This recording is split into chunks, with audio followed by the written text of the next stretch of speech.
لما الواحد بيرقي رقية شرعية دي الشيخ بيلمس الست؟ لما ايه؟ لما الواحد بيرقي رقية شرعية دي بيلمس الست؟ بيعمل ايه؟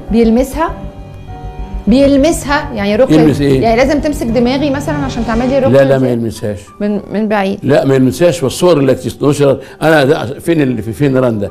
يا رندا انا مش قلت لك هذا الكلام لا يجوز، قلت لك هذا الكلام لا يجوز، وهذا الكلام في قضية شغالة والحمد لله اتحبس البنتين لكذبهم وتزويرهم الصور. انا ما جبتش سيرة البنتين. ايوه انا بقول اهو حضرتك بتفتح واتحبسوا وان شاء الله بس معاه في التنفيذ وان شاء الله في نقد وباذن الله تعالى في النقد هيكون على فكرة الناس مش فاهمة يا حاجة. ابناتي ارجوك لو سمحتي هذا الكلام تعريض، هذا الكلام تعريض.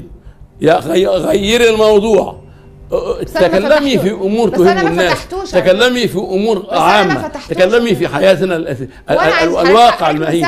لكن ان تقولي هذا الكلام هذا الكلام تعريض، هذا الكلام تعريض. ثانيه واحده بس، حضرتك واخد 1000 جنيه عشان تيجي تزعق لي. بقول لك ايه يا استاذه وتهزقني من ساعه ما قعدت. حضرتك مش بترد على السؤال، جاي تتخانق. هتغير الموضوعات ولا ما اقولش؟ انت بتهددني. انت جاي لا غير الموضوعات. هو في راجل لو سمحتي غير الموضوعات.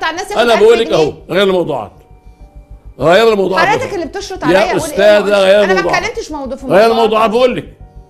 والبس الحجاب. لا مش لابساه، انا لابسه لما ربنا خلاص عشان ربنا مش عشان حد. انا اشترطت قبل ما اقعد. ولازم يبقى عندك مبدأ. وانت وافقت ووضعت الحجاب. تشيلي تاني ليه؟ لا انا ما وافقتش. ترجعي في كلامك ليه؟ لا انا ما وافقتش. انت هكذا وبعدين لا ما وافقتش. هو حجاب ايه اللي محطوط وشعري من تحت يا استاذ رندا انا قايل لك هذا الكلام. انتوا جايبين الضيف علشان تمرمطوه، جايبين الضيف عشان تحرجوه. حضرتك انت عاوزه في النهار اللي بتزعق من ساعه انا رافع قضيه على النهار، انت عارفه كده كويس قوي، وهتنظر في مايو اتاجلت عشان خاطر اغلق القناه.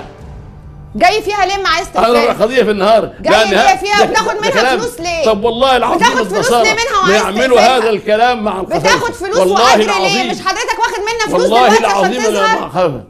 استاذ ايهاب واخد فلوس ليه ما حضرتك عايز تقفلها؟ انا مش جاي عشان هذه المرمطه.